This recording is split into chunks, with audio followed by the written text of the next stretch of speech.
Okay, வணக்கம். என் பேர் அண்ணாமலை. நிஜமாவே ரொம்ப நல்லா பேசினா. எனக்கு வந்து நான் 10 வருஷத்துக்கு முன்னாடி ஹியூஸ்டன்ல தமிழ் பள்ளியில மழலைகளுக்கு சொல்லிக் கொடுத்துருந்தேன் பாடம். சொல்லிக் கொடுக்கையில எனக்கு எப்பவுமே என்ன டவுட்னா, அவங்க குரல் சொல்லலாம் அவ்வளோ அழகா இருக்கும். ஆனா இவங்களுக்கு தான் அவர் எழுதினாரா இல்ல பெற்றோர்களுக்கும் பெரியவங்களுக்கும் எழுதினாரா? ஏன்னா முதல்ல ஒரு 18 வயசு வரைக்கும் ஒரு 100 குரலாவது ஒப்பிச்சிடலாம். அதுக்கப்புறம் பாத்தீங்கன்னா எவ்வளவு கத்துக்கிறாங்கன்னு ஸ்டாட்டிஸ்டிக்ஸ் போட்டீங்கன்னா குறைஞ்சிக்கிட்டே வரும். 50 60ன்னு என்ன சொன்னா உடனே எல்லாரும் இல்லாதவங்கள 6 7 எத்தனை குரல் தெரியும்னு இப்ப கேட்டோம்னா அப்பா அம்மாக்கெல்லாம் வந்துட்டு ஒரு கம்மியா தான் குரல் தெரியும். ஸோ ஏன் இதுக்காக தான் வள்ளுவர் எழுதினாரா அப்படின்னு ஒரு 10 வருஷத்துக்கு முன்னாடி பெரியவங்களுக்கு சொல்லித்தரணும். அதை எப்படி படிக்கிறது? இவ்வளவு எழுதி வச்சிருக்காரு, என்ன 1330 எப்படி படிக்க சொல்றது அப்படின்னு யோசிச்சு ஒரு ஆசை. அவா என்ற எல்லா உயிருக்கும் எஞ்ஞான்றும் அவா பிறப்பினும் ஒரு ஆசை வந்துச்சுன்னா அதுக்கு ஒரு பிறவி. இது நல்ல ஆசையா இருந்தா இந்த 10 வருஷத்துலயே பார்த்துட்டேன் நான். இதுவே வித்தியாசமான ஆசையா இருந்ததுன்னா அதுக்கு ஒரு பிறவி வந்துடும். ஓகே, ஸோ அருள் ஆசையா இருந்ததுன்னா அப்பவே நடக்கும். ஸோ அது 10 வருஷத்துல இப்போ பெற்றோர்களுக்கு இது நான் சொல்றதுக்காக எழுதின புத்தகம். அது அதுவும் சும்மா கொடுத்துட மாட்டாரு. உட்காந்து நீ ஒரு 5 வருஷம் வேலை பாரு. 5 வருஷமா பாலாஜிலாம் துணையோடு தான் எழுதுனது. அதுக்கப்புறம் இது. ஸோ இன்னைக்கு வந்து ஐ திங்க் கடவுள் வாழ்த்து பத்தி எல்லா பிள்ளைகளும் பேச போறாங்க. ஸோ நான் வந்து திருக்குறள் அதிகார உரைன்னு ஒரு புத்தகம் எழுதியிருக்கேன். என்னன்னா இது ஆச்சரியம். இந்தியாவில இருக்கையில நம்ம வந்து தமிழ் சங்கம் இந்த மாதிரி தமிழுக்கு நேரம் ஒதுக்கணுமா அப்படிலாம் டைம் கிடைக்கிறது இல்லை. அது மாதிரி இங்க இருக்கையில நமக்கு அதோட அருமை தெரியுது. இவ்வளவு தூரம் வந்த பிறகுதான் ஓடி நம்மளால பெரியாளா அப்படின்னு அர்த்தம் தெரியுது. ஸோ அதனால திருக்குறள் அதிகார உரைன்னு. அது என்ன அதிகார உரைன்னா குறள் விளக்கம் அப்படிங்கிறத விட இந்த குறளை எதுக்கு பயன்படுத்துறாங்க, அந்த அதிகாரத்தை விளக்கிறதுக்காக 10 குறளை பயன்படுத்தியிருக்காரு அப்படின்னு யோசிக்க ஆரம்பிச்சேன். ஸோ ஒவ்வொரு குறள்லையும் ஒவ்வொரு அதிகாரத்திலையும் குறள் பயன்பாடு வேறுபடும். இப்போ கயமை அதிகாரம் எடுத்துக்கிட்டீங்கன்னு வச்சுக்கோங்களேன், 10 குறளும் எச்சரிச்சு வச்சு செஞ்சிருப்பாரு, திட்டிருப்பாரு. இதுவே உழவு அதிகாரத்துல பெருமையா பேசியிருப்பாரு. ஸோ குறளை வந்து அவர் என்ன பண்றாரு, விளக்குறதுக்கோ திட்டுறதுக்கோ சஜஸ்ட் பண்றதுக்கோ பெருமை பேசுறதுக்கோ இல்ல, அவ்வளவுதான் வாணி, அதுக்காக தான் பயன்படுத்திருக்காரு. ஸோ எதுக்கு இந்த 10 குறளை பயன்படுத்துறாரு? அதிகாரத்தை விளக்குறது. ஸோ நம்ம 1330 குறளா படிக்காம 133 அதிகாரத்தை மட்டும் தெரிஞ்சுப்போம் அப்படின்னு 133 எஸ்ஏ. ஓகே, ஸோ அதுதான் இந்த புத்தகத்துல இருக்கு. கொஞ்சம் ஜாஸ்தியா எழுதிட்டேன், ஏன்னா நிறைய டைம் இருக்கு கோவிட்ல. ஸோ அது இன்னைக்கு இப்போ ஒரு உதாரணத்துக்கு நான் வந்து ஒரு சவாலாவே வைக்கிறேன். ஓகே, நான் வந்து உங்களுக்கு தெரிஞ்ச குறள்ல வித்தியாசமான ஒரு அர்த்தத்தை சொல்லுவேன். அது உங்களுக்கு வித்தியாசமான அர்த்தம் அப்படின்னு தெரிஞ்சதுன்னா நீங்க வந்து எனக்கு ஒரு உறுதி அளிக்கணும். நான் வந்து நிச்சயமா இன்னைக்கு நான் வித்தியாசமா கத்துக்கினேன் அப்படின்னா நீங்க அடுத்த வாட்டி வரையில இன்னொருத்தர் கூட்டிட்டு வரணும். ஓகே, இல்லாட்டி நீங்க என்னைய தோக்கடிச்சிடலாம். ஓகே, நான் எனக்கு இதெல்லாம் தெரியும், இதெல்லாம் நீ ஒன்னும் சொல்ல வேணாம் அப்படின்னு சொன்னீங்கன்னா ஓகே, சவால். ஒரு ஆளை கூட்டிட்டு வரணும் உண்மையா. யாரெல்லாம் சவாலுக்கு okay, if I understand something new I will bring a person. Yes, 2 பேர், நீங்க 3 4 5 எல்லாரும் ஓகேயா?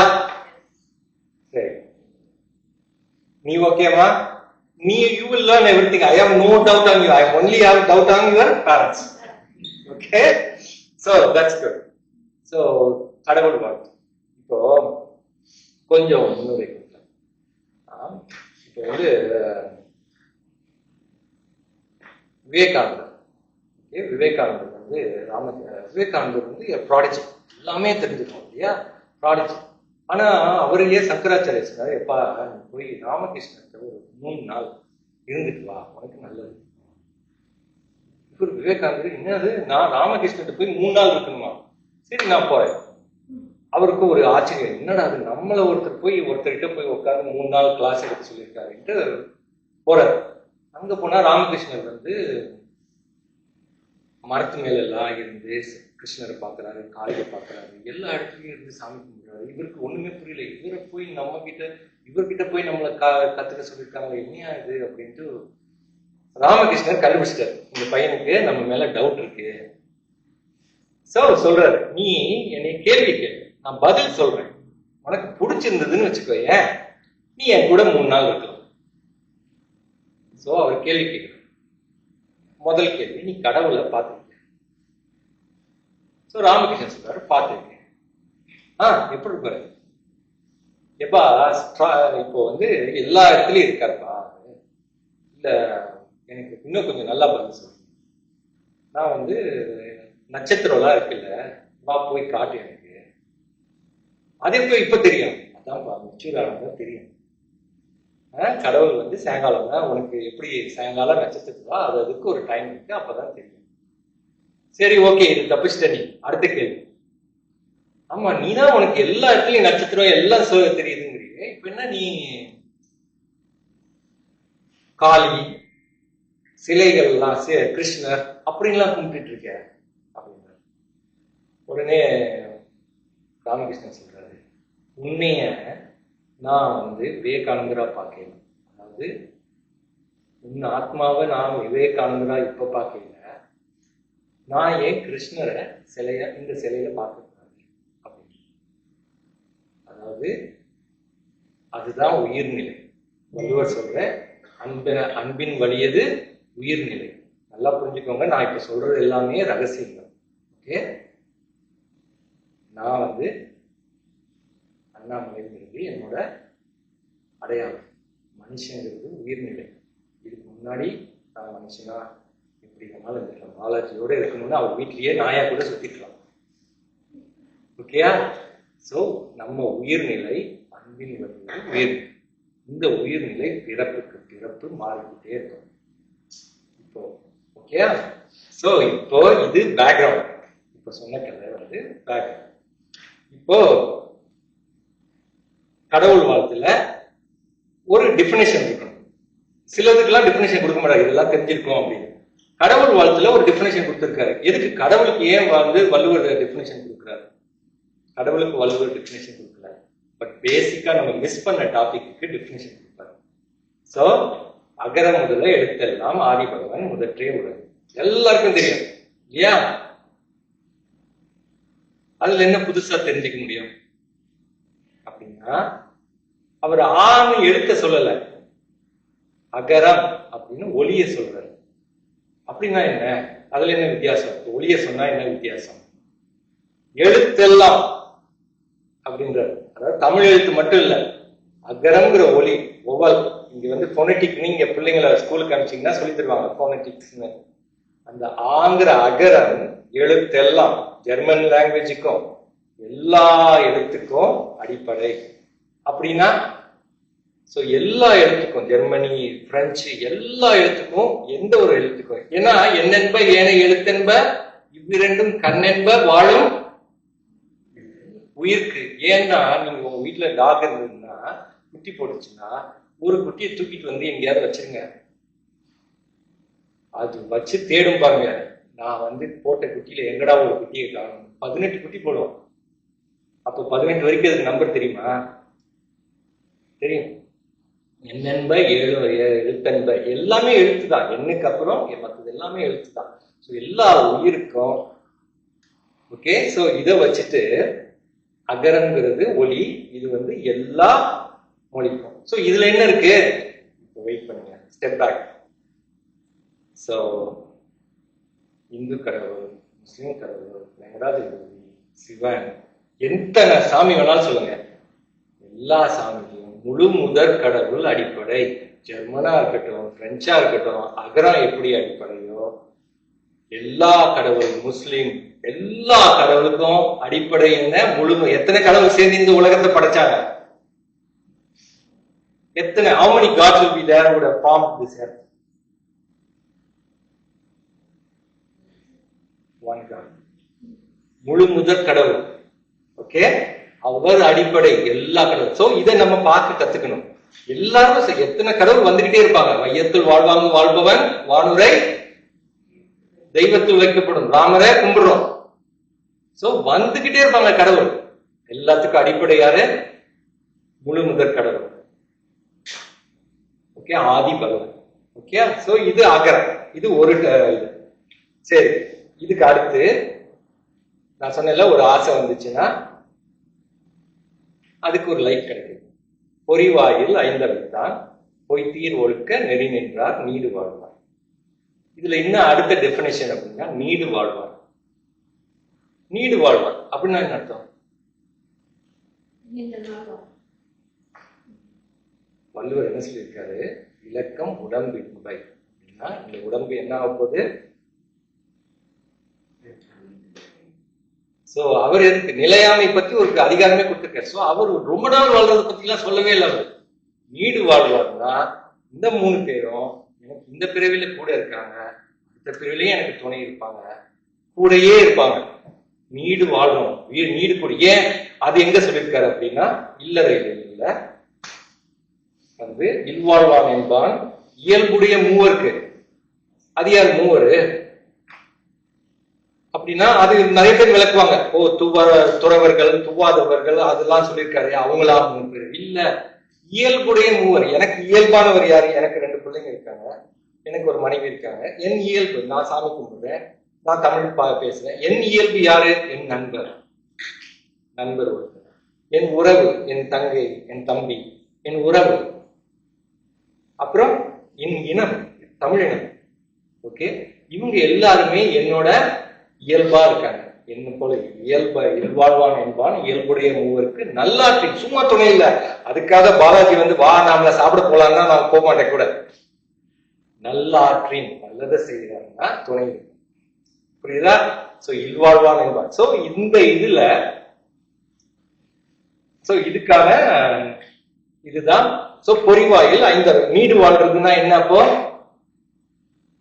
இப்போ வந்து ஒய்ஃப், நானும் என் ஒய்ஃபும் சந்தோஷமா இருக்கேன். பாலாஜியும் ஆட்சியும் வீட்லயும் ரொம்ப சந்தோஷமா இருக்காங்க. நான் ஒன்னே தான் எல்லா சம்டைம்ஸ் சொல்லுவாங்க என்கிட்ட வந்து, நாங்க ரொம்ப சந்தோஷமா இருக்கேன், எனக்கு ஒரே ஒரு கேள்விக்கு மட்டும் பதில் சொல்லுங்க அப்படின்னு. என்ன கேள்வி? ஓகே, அடுத்த பிரிவிலையும் இவரே எனக்கு ஹஸ்பண்டா வரணும்னு சொல்லுங்க. அப்போ நான் வந்துருக்கேன். சோ அந்த மாதிரி நம்ம சேர்ந்துதான் வந்திருக்கோம். இப்ப வந்து சேர்ந்திருக்கோம், சோல்மேட் அப்படிங்கிறோம் இல்லையா? இப்ப வந்து சேர்ந்திருக்கோம் அப்படின்னா திரும்பி வந்து சேரப்போறோம். திரும்பி வந்து ஏன் இது என்ன திரும்பி வந்து சேர்ந்துக்கிட்டே இருக்கிறது வேற வேலை இல்லையா? ஆசை இருந்ததுன்னா பிறவி வரும். அதுக்காக ஆசையை விட்டுருவோமா? சோ ஒரு சோன் பப்படி சண்டை போட்டுப்போம், சோன் பப்படிக்கு சண்டை போகும். இல்ல ஒவ்வொருங்களுக்கும் பிடிச்சதுக்கு ஒண்ணு இருக்கும். அக்கா எடுத்துட்டு போயிருப்பா, தம்பி எடுத்துட்டு போயிருப்பா, அட்டம் பண்ணிருப்போம். இப்போ என்ன பண்றோம்? ஓகே, கொடுத்துடுறோம், எடுத்துட்டு போ. ஏன்? போய் தீர்ந்துச்சு. அதுதான் முதல்ல உண்மையா இருந்தது. எனக்கு இது வேணும், இன்னைக்கு இல்லைன்னா அப்செட் நான்.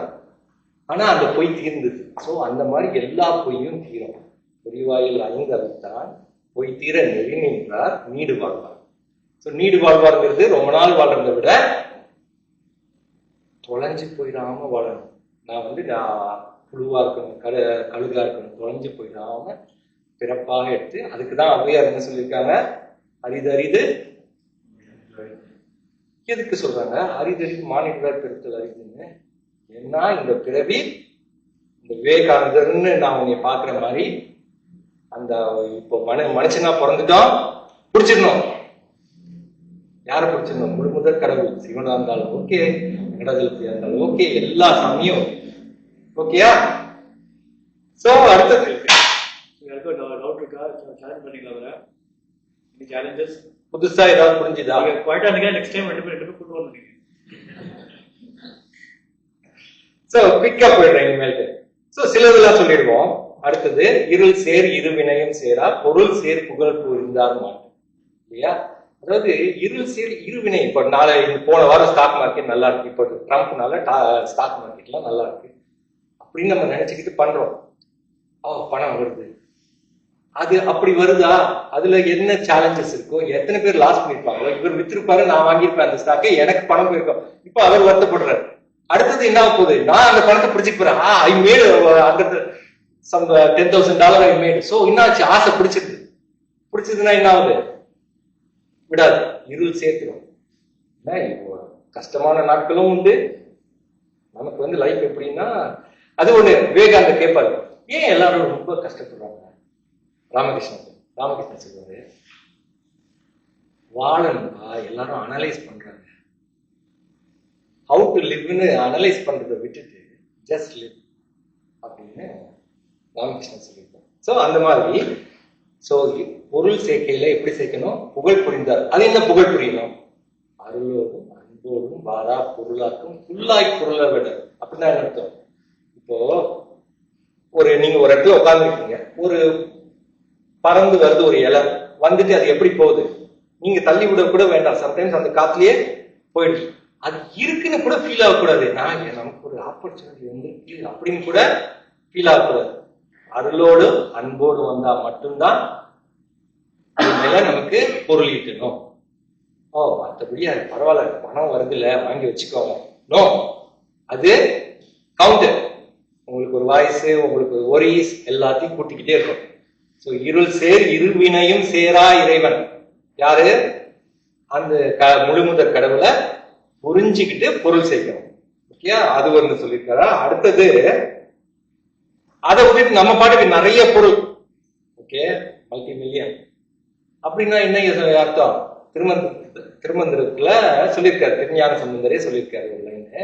அதாவது அவருக்கு முன்னாடி அவர் ஒரு 3 பாட்டு எழுதி வச்சிருக்காரு. திருமூலர் எழுதினதுக்கு முன்னாடி 3 பாட்டு திருஞான சம்பந்தர் எழுதி வச்சிருக்காரு. அதுல எழுதியிருக்காரு, பனை என்ன சொல்லியிருக்காருன்னா, பனையில் இருந்த பருந்தது போல ஒசரத்துல போயிடுச்சு. அங்கேருந்து பார்த்தா ரொம்ப அழகா இருக்கும். நான் ஒரு மல்டி ஸ்டோரி பில்டிங்ல ஒர்க் பண்றேன். அங்கேருந்து பார்த்தா எல்லாம் நல்லா இருக்கும். நம்ம என்னமோ நினைச்சிருப்போம் நம்ம தான் நடந்து போறோம், அங்கேருந்து பார்த்தா அது கரெக்டா பார்த்தா நம்ம நடந்து போறோம். சோ பனையில் இருந்த பருந்தது போல நினையாதவருக்கு இல்லை நின் இன்பம் தானே. ஸோ இது கடவுளை நினைக்கலைன்னா அந்த இன்பம் அருள் நமக்கு கிடையாது. அது மாதிரி பொருள் சேர்க்கையிலையும் புகழ் புரிந்து சேர்க்கணும் பொருள். ஸோ அது வரைக்கும் அந்த பொருள். வேண்டுதல் வேண்டாமை இலானடி யாருக்கு யாண்டும் இடும்பையில். ஸோ டிஸ்கிரிமினேஷனே கிடையாது கடவுள். இப்போ என்ன சொல்லலாம், ஸ்வெட்னு வச்சுக்கலாம், இல்லை ஏதாவது சாப்பிட்டதே இப்போ வீட்டுல சாப்பிட்றாங்க, அவங்க சாப்பாடை நம்ம எடுத்து சாப்பிட்றோம், no discrimination, I am not feeling it. So அந்த மாதிரி வேண்டுதல் வேண்டாமை இல்லானடி அது எப்படி நான் எல்லாருக்கிட்டையும் மெயின்டைன் பண்ண முடியுமா அப்படின்னா, சிவனோ எந்த சாமியோ அவர் சொல்வார், நான் மெயின்டைன் பண்றதில்ல. ஏன்னா இப்போ ஒன்னே தெரிஞ்சுக்கணும், தப்பு செஞ்சா தண்டிக்கிறதுக்கு கடவுள் கிடையாது. ஓகே, தண்டிக்கிறதுக்கு உங்களுக்கு இன்னொரு பிறவி. ஓகே, அப்ப கடவுள் வேலை என்ன? அவர் வேலை அன்பு காட்டுறது மட்டும்தான். He has no discrimination. அப்ப நீ தப்பு செஞ்சீங்கன்னா உனக்கு என்னைய புரியல, அவ்வளவுதான், இன்னொரு லைஃப். ஓகே, சோ அவருக்கு டிஸ்கிரிமினேஷன் கிடையாது. His job is what?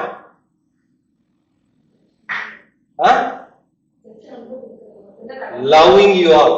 Okay, கடவுளுக்கு அன்பே சிவன். ஓகே, சோ அது ஒண்ணு. அடுத்தது கோளில் பொறியில் குணம். நான் எலக்ட்ரிக் கார் டெஸ்லா வாய் முடிச்சிருவா, ஃபாஸ்டா வந்துச்சு. ஓகே, கோளில் பொறியில் குணமில்லவே என் குலத்தாங்க. டெஸ்லா கார் எத்தனை கேரக்டர் வச்சாலும் என் குணமானவை எய்திடும் ஆகாதே அப்படின்னு இருக்கிற மாணிக்க வாசகர். ஸோ அந்த என் குணம் வேணும்னா டைம் இருக்கையில நான் அப்புறம் பாஸ் பண்ணி அப்புறம் எக்ஸ்பிளைன் பண்றேன். அந்த என் குணமையும் நம்ம புரிஞ்சுக்கணும். அடுத்தது கற்றது நாளாய பயனென்கோள் வாழறிவன் நற்றால் தொழால் வேண்டும், அவரை கும்பிட்டாதான். ஸோ கடவுள் இருக்காரு. வள்ளுவர் இதுக்கு மேல சொல்ல முடியாது. ஃபர்ஸ்ட் அதிகாரம் ஃபுல்லா கடவுள் இருக்காரு. எங்க உட்கார்ந்து இருக்காருமா கடவுள்? பக்கத்து சீட்ல இருக்காரு. அடுத்தது மலர் மிசை ஏறினான் மானடி சேர்ந்தார் நிலமிசை நீடு வாழ்வார். அப்படின்னா என்ன? லட்சுமி எங்க இருப்பாருமா? எங்க உட்கார்ந்து இருக்காங்க லட்சுமி உங்க வீட்டு படத்துல? லோட்டஸ் ஃபிளவர் இல்லையா? What did you say? சரி, லட்சுமி சரஸ்வதி எங்க உட்கார்ந்துருப்பாங்க? பெரியவங்க சொல்லுங்க, சின்ன பசங்க இருக்காங்க எங்கம்மா? அது ஓகே, படத்துல எங்கம்மா உட்கார்ந்துருக்காங்க? மலர்மிசை ஏகினான். ஒவ்வொருத்தர் உள்ள தாமரையிலையும் சரஸ்வதியும் லட்சுமியும் அன்பு கடவுள் எல்லாரும் இருக்காங்க. அடுத்தவனை பார்க்கல எப்படி பார்க்கணும்? ஆதி பகவான் எல்லாருக்கும் அடிப்படையா இருக்கா. என்ன மொழியா இருந்தாலும் என்ன மதமா இருந்தாலும் அப்படி பார்த்தோம்னா அன்பு வளரும். அன்பு வளர்ந்ததுன்னா அன்பே சிவம் இல்லையா? அடுத்தது கடைசியா ஒண்ணு, பிறவி பெருங்கடல் நீந்துவார் நீந்தார் இறைவனடி சேராதார். அது என்னது? பிறவி பெருங்கடல் நீந்தார். அதான் நீடு வாழ். நம்ம தொலைஞ்சு போயிடுவோம் அந்த கடல்ல. அப்படி தொலைஞ்சு போயிட்டா எப்படி திரும்பி வரலாம்? திருவண்ணாமலையில என்ன செய்யறான்? மலையில கார்த்திகை அன்னைக்கு என்னது அது? கலங்கரை விளக்கம் மாதிரி தொலைஞ்சு போன கப்பலுக்கு எப்படி லைட் ஹவுஸ் இருக்கோ அங்க ஏத்துறான். ஒவ்வொரு பிறவியிலையும் நம்ம தொலைஞ்சு போயிடாம இருக்கிறதுக்கு வாங்க சாமி கும்பிட வாங்க, நான் ஏத்துறாங்க. குடியென்னும் குன்றா விளக்கம், கலங்கரை விளக்கம் மாதிரி அது. அதை தேடி வந்து சேருங்க அப்படின்னு, வீடு வந்து சேருங்க அப்படின்னு சொல்லியிருக்கேன். சோ இதுதான் ஏதாவது புதுசா புரிஞ்சு, பெரியவங்க புதுசா புரிஞ்சுதா? அதுதான் முக்கியம். ஏன்னா நம்ம வந்து கத்துக்க விட்டுடுறோம், பசங்க மனப்பாடம் பண்ணிடுறாங்க. ரொம்ப நன்றி.